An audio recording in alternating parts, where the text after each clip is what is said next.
reflexão com a Pilar Lima é bem importante, baitania família.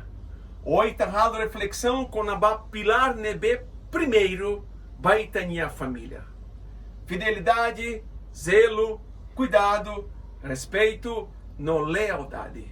E Efésios capítulo 5, versículo anulo esse lima, nomós Efésios capítulo 5, versículo anulo esse em rua baon. Bíblia for orientação, ba fé no lá insira. Rode respeita malo, rode radome malo, rode irra cuidado ba malo, rode irra fidelidade ba malo. E tamoras já tempo neber difícil, emabarak hakarak divórcio, emabarak hakarak haketak malo. Mas vê, a minha hakarak for orientação, vai tabote neber que cabenai, rode radome malo, rode fidelidade, zelo, cuidado, respeito, nomos, lealdade, baitania malo, baitania fé ou baitania lai.